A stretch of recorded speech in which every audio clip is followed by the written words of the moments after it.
வணக்கம் ஜோதிட நண்பர்களே. பொதுவாக ஜோதிடம் என்பது பலவிதமான அணுகுமுறைகளை கொண்டது. இது ஒரு கடல் மாதிரி பல விஷயங்களையும் உள்ளடக்கியதாக இருக்கும்.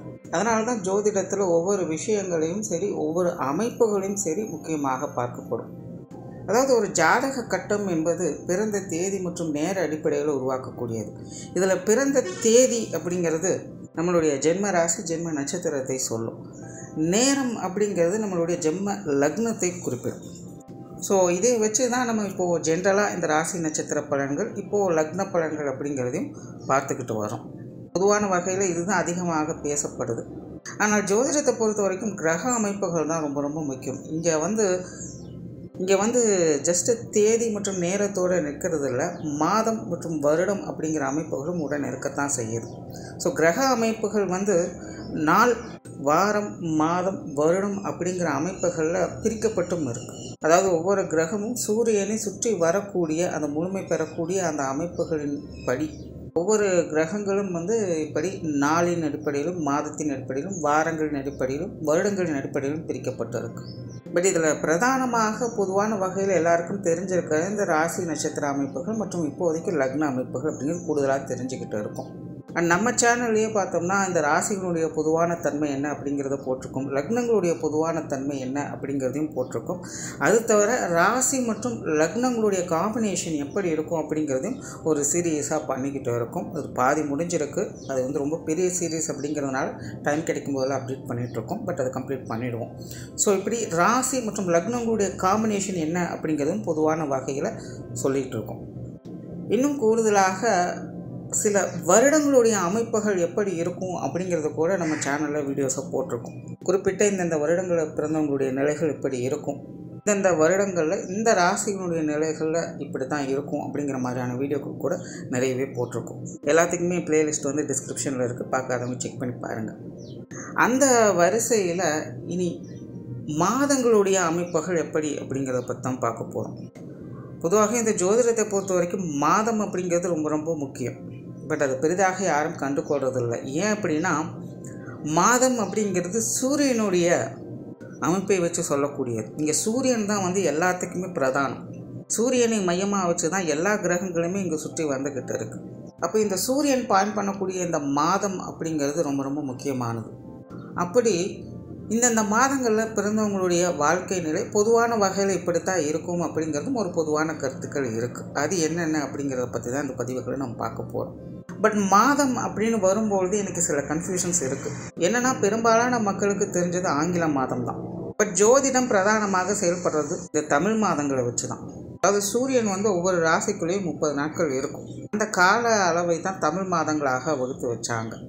ஆக்சுவலாக சூரியன் எந்த ஒரு கிரகங்களையும் சுற்றி வட்டாது, பூமி தான் சூரியனை சுற்றி வந்துக்கிட்டு இருக்கும். பட் பூமியில் இருந்து பார்க்கும் பொழுது சூரியன் பூமியை சுற்றி வர மாதிரி ஒரு தோற்றம் கிடைக்கும். அப்படித்தான் 12 மாதங்கள் அப்படிங்கிறது ஒவ்வொரு ராசியின் அடிப்படையில் அது மாறிக்கிட்டு வரும். அப்படி சூரியன் ஒவ்வொரு ராசிகளில் இருக்கும்பொழுது அது ஒவ்வொரு மாதங்களாக தமிழில் வகுத்து வச்சிருக்கப்படும். அப்படி அந்தந்த மாதங்களுக்கு சூரியன் நிலைகளின் அடிப்படை குறிப்பிட்ட சில பொதுவான விஷயங்கள் அப்படிங்கிறது அந்தந்த மாதங்களில் பிறக்கக்கூடியவங்களுக்கு அமையப்பெறும். பட் நம்ம எல்லாத்துக்குமே ஃபெமிலியராக இருக்கிறது ஆங்கில மாதம் தான். இன்னும் நிறைய பேருக்கு தமிழ் மாதங்களுடைய பெயர்கள் கூட என்ன அப்படிங்கிறது தெரியாது. அதுதான் நிதர்சனம். தமிழ் மாதத்துக்கும் ஆங்கில மாதத்துக்கும் கிட்டத்தட்ட 15 நாட்கள் வித்தியாசம் இருக்கும். பட் எல்லாத்துக்கும் ஃபெமிலியராக இருக்கிறது ஆங்கில மாதம் அப்படிங்கிறதுனால இந்த மாத பதிவுகளை 2ஆக பிரித்து போடுவேன்.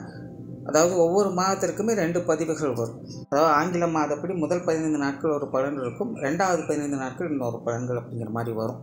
பட் அது ரெண்டுக்குமே நிறைய வேரியேஷன்ஸ் அப்படிங்கிறதும் இருக்கும். அண்ட் எப்பவும் சொல்லக்கூடிய விஷயம்தான், இங்கே சொல்லக்கூடிய விஷயங்கள் எல்லாமே பொதுவான வகையில் அவங்களுடைய லைஃப்பில் க்ராஸ் பண்ணி வரக்கூடிய விஷயங்களாக அது இருக்கும். அவங்களுடைய லைஃப்பில் ஒரு முறையாவது இந்த மாதிரியான சமாச்சாரங்களை அவங்க அனுபவிக்க வேண்டியதாக இருக்கும். அப்படி ஒவ்வொரு மாதத்திற்கும் என்ன மாதிரியான பொது பலன்கள் இருக்குது அப்படிங்கிறத மேற்கொண்டு பார்க்கலாம்.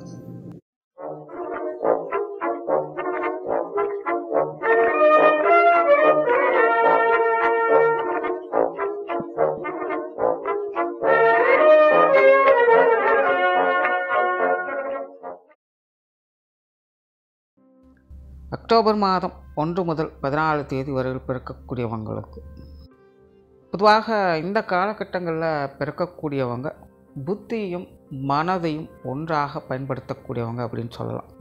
அதாவது இவங்களை பொறுத்த வரைக்கும் இடத்துக்கு தகுந்த மாதிரியும் காலத்துக்கு தகுந்த மாதிரியும் தன்னை தகவமைத்து கொண்டு செயல்பட முடியும். ரொம்பவுமே சென்டிமெண்ட்டான நபர்கள், அடிக்கடி உணர்ச்சி வசப்படக்கூடியவங்க. அதனால் இவங்களுக்கு சட்டுன்னு கோபம் வரும். உணர்வு பூர்வமாக எல்லா விஷயங்களையுமே ஃபீல் பண்ணக்கூடியவங்களாக இருப்பாங்க. இவங்க சந்தோஷப்பட்டாலும் சரி, துக்கப்பட்டாலும் சரி, அது அவங்களுடைய ஆழ் மனதிலிருந்து பிரதிபலிக்கும். அவசர குணமும் கோபமும் இவங்களுடைய பலவீனம் அப்படின்னு சொல்லலாம். சில நேரங்களில் அவசரப்பட்டு ஏதாவது ஒரு வார்த்தைகளை விட்டுடுவாங்க, அல்லது பேச வேண்டிய இடங்களில் பேச மாட்டாங்க, அல்லது பேசக்கூடாத இடங்களில் பேசிகிட்டு இருப்பாங்க. என்னதான் புத்தி சாதுரியமும் மன தெளிவும் இருந்தாலும் கூட இவங்களுடைய அந்த ஒரு அவசரத்தனமும் பிடிவாதமும் இவங்களை அறியாமலேயே குறிப்பாக சொற்கள் மூலமாக ஏதாவது ஒரு சங்கடங்களை ஏற்படுத்தும். ஸோ அதனால் இவங்க இந்த விஷயங்களில் எப்போவுமே கொஞ்சம் கவனமாக இருக்கணும். அதனால தான் இவங்களுக்கு அந்த கோபமும் அவசரமும் பலவீனமாக இருக்கும். பொருளாதாரம் சார்ந்த விஷயங்களில் திறமை பெற்றவங்களாக இருப்பாங்க. நார்மலாகவே இந்த காலகட்டங்களில் பிறக்கக்கூடியவங்களுக்கு இந்த காசு பண சமாச்சாரங்கள் ஈடுபாடுகள் அதிகமாக இருக்கும். பணம் சேர்க்கறதுல ஆர்வம் மிகுந்தவங்களாக இருப்பாங்க. பணம் எங்கெல்லாம் அதிகமாக புழங்குதோ அங்கெல்லாம் இவங்களை பார்க்க முடியும். செல்வ செழிப்பு, அபரிவிதத்தன்மை போன்ற விஷயங்களில் அதிக ஆர்வமுடையவங்களாக இருப்பாங்க. காதல் விஷயங்களில் பிரியமுடையவங்க, பிரயாணம் சார்ந்த விஷயங்களில் பிரியமுடையவங்க. இன்னும் சொல்லப்போனால் இந்த காலகட்டங்களில் பிறக்கக்கூடியவங்களுக்கு இந்த காதல் அப்படிங்கிறது வந்து போய்கிட்டே இருக்கும். உங்களுடைய இளம் வயதிலலாம் பார்த்திங்கன்னா இந்த காதல் உணர்வுகளால் அதிகம் தாக்கப்படக்கூடியவங்களாக இருப்பாங்க. போட்டித்தன்மை உண்டு, நகைச்சுவை விரும்புகளாக இருப்பாங்க. எப்போவுமே ஒரு சிரிச்ச முகத்தோடு இருக்கக்கூடியவங்களாக இருப்பாங்க. இவங்க தன்னைத்தானே தாழ்த்தி கொள்ளவும் செய்வாங்க, தன்னைத்தானே உத்வேகப்படுத்தி கொள்ளவும் செய்வாங்க. தங்களுடைய பேச்சை கேட்குறாங்களோ இல்லையோ, நல்லதையும் கெட்டதையும் தனக்குத்தானே உண்டு பண்ணி கொள்ளக்கூடியவங்களாக இருப்பாங்க. இயற்கையாகவே பதவி ஆசை அப்படிங்கிறது இவங்களுக்கு உண்டு. இருந்த போதுமே நட்பை விரும்பக்கூடியவங்க எல்லாருக்கிட்டையுமே சோஷியலாக பழகுவாங்க, நிறைய நண்பர்களை உருவாக்கி கொள்வாங்க. குறிப்பாக நண்பர்களோடு சேர்ந்து நிறைய வெளியிடங்களுக்கு போகக்கூடியவங்களில் இவங்களும் ஒருத்தராக இருப்பாங்க. இவங்களை கட்டாயப்படுத்தி எந்த ஒரு வேலையும் செய்ய வைக்க முடியாது. இவங்க இஷ்டப்படி மட்டும்தான், இவங்களுக்கு பிடிச்ச வேலைகளை மட்டும்தான் இவங்க செய்வாங்க. குறிப்பாக இந்த பேஷன் சார்ந்த விஷயங்களில் அதிக ஈடுபாடுகளை காட்டக்கூடியவங்க. பெரும்பாலும் தன்னை சுற்றி எப்போவுமே ஒரு கலகலப்பான சூழ்நிலைகளை அமைச்சுக்கணும் அப்படின்னு விரும்பக்கூடியவங்க. அதனாலேயே தேவையில்லாத பிரச்சனைகள், சங்கடங்கள் அப்படின்னு வரும்போது அதில் பெருசாக தலையிட மாட்டாங்க. அதே போல் தனிப்பட்ட முறையில் இவங்க என்னதான் கோபக்காரங்களாகவும் அவசரக்காரங்களாகவும் இருந்தாலும் கூட இவங்க ஒரு சமாதான விரும்பிகள் தான். தன்னை அறியாமல் நடந்த அந்த ஒரு விஷயங்களுக்கு புரிஞ்சுக்கிட்டு திரும்பவும் சமாதானத்தை நோக்கி போகக்கூடியவங்க. உங்கள்கிட்ட அந்த அடமெண்டல் அப்படிங்கிறதெல்லாம் இருக்காது, யதார்த்தமாக போய்க்குவாங்க. குழந்தைகள் சார்ந்த விஷயங்களில் அதிக ஆர்வம் காட்டக்கூடியவங்க. உங்களுடைய இளம் வயதுலேருந்தே பார்த்திங்கன்னா நார்மலாகவே குழந்தைகள் அப்படின்னாலும் ஒரு தனி பிரியம், பாசம் அப்படிங்கிறது உங்கள்கிட்ட இருக்கும். ஸோ குழந்தைகள் அப்படின்னு வந்துட்டாலும் ஒரு தனி அபிப்பிராயம் அப்படிங்கிறது உங்கள்கிட்ட எப்போவுமே இருக்கும். நிறைய விருந்து விழாக்கள், கலை நிகழ்ச்சிகள் போன்ற விஷயங்களை கலந்து கொள்ளக்கூடியவங்களாக இருப்பாங்க. பெரும்பாலும் இவங்க ஒரு ஜனக்கூட்டம் மிகுந்த இடங்களில் தான் இவங்க அதிகம் காணப்படுவாங்க. நல்ல அலங்கார தோரணைகளோடு இருக்கக்கூடிய இடங்களில் இவங்களை அதிகமாக பார்க்கலாம். பெரும்பாலும் அந்த மாதிரியான விஷயங்கள், காரியங்கள் தான் இவங்களுக்கு வெளி இடங்களில் அதிகமாக புழக்கத்தில் இருக்கும். கௌரவத்தை அதிகம் மதிக்கக்கூடியவங்க. அதனால் தன்னை பற்றி யாராவது இவங்க ஏதாவது ஒரு குற்றம் குறை சொல்லிட்டாங்க அப்படின்னா அவங்களுக்கு சுத்தமாக பிடிக்காது. பொதுவாக நம்மளை பற்றி யாராவது குற்றம் குறை சொன்னாங்க அப்படின்னா யாருக்குமே பிடிக்காதான். பட் அந்த விஷயங்களில் இவங்க கொஞ்சம் தீவிரமாக இருப்பாங்க. அதே போல் இவங்களுடைய வாழ்க்கையில் இவங்களுடைய மதிப்பு, கௌரவம் அப்படிங்கிறது ஏதாவது ஒரு காலகட்டங்களில் சிறு பாதிப்புக்கு உள்ளாக்கப்படும். சுற்று வட்டாரத்தில் ஏதோ ஒரு வகையில் இவங்களை பற்றி குற்றம் சொல்லக்கூடிய அமைப்புகள் அப்படிங்கிறது உருவாகும். அதே போல் இவங்க முழுக்க ஒரு காரியவாதிகள். தனக்கு மிஞ்சின பிறகு தான் தானம், தர்மம் அப்படிங்கிற கான்செப்டில் தான் இருப்பாங்க. ஹார்ட் ஒர்க்கை அதிகம் ப்ரிஃபர் பண்ண மாட்டாங்க. ஸ்மார்ட் ஒர்க்கு தான் அதிகம் விரும்புவாங்க. குறிப்பாக காலத்துக்கு தகுந்த மாதிரி அப்டேஷன் பண்ணிக்கொள்ளக்கூடிய திறன் அப்படிங்கிறது உங்களுக்கு உண்டு. ஸோ அந்தந்த காலத்துக்கு தகுந்த தொழில், வேலை, உத்தியோகம் சார்ந்த விஷயங்களில் தன்னை ஈடுபடுத்தி கொள்வாங்க. இதனால் அடிக்கடி வேலை மாற்றம், இடமாற்றங்கள் போன்ற விஷயங்கள்லாம் இவங்களுக்கு ஏற்படும்.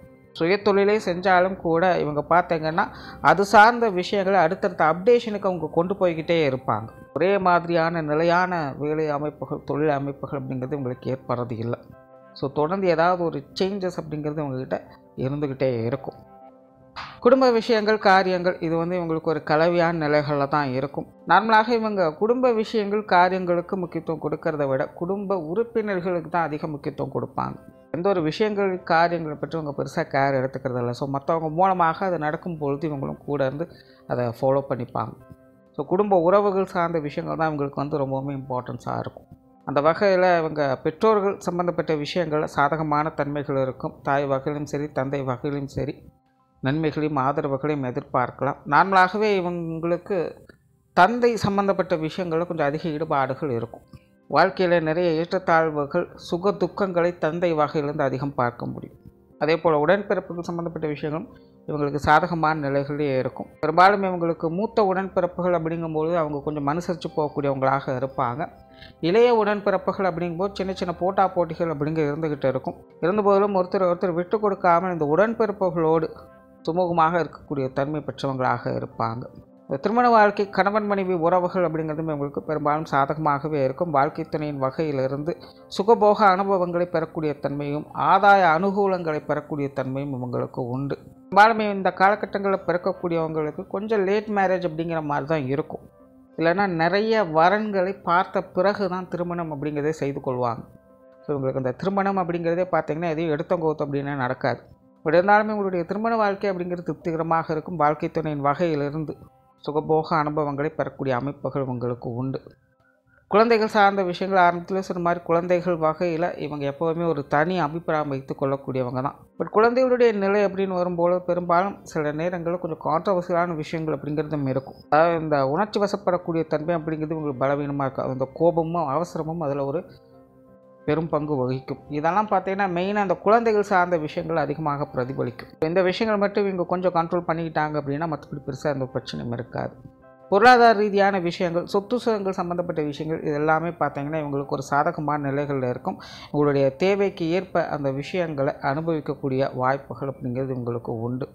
ஸோ ஓவராலாக இந்த அக்டோபர் மாதம் 1 முதல் 14 தேதி வரை பிறக்கக்கூடியவங்க ஒரு யதார்த்த நிலையிலிருந்து வாழ்க்கையை அனுபவித்து வாழக்கூடியவங்க அப்படின்னு சொல்லலாம். ஓவர் சென்டிமெண்ட் உடம்புக்கு ஆகாது அப்படின்னு சொல்லுவாங்க. அந்த விஷயங்களை மட்டும் கொஞ்சம் கவனமாக இருப்பது நல்லது. மற்றபடி இவங்களுக்கு பெரும்பாலான விஷயங்கள் அப்படிங்கிறது சாதகமான நிலைகள் தான் இருக்கும். நன்றி, வணக்கம், வாழ்க வளமுடன்.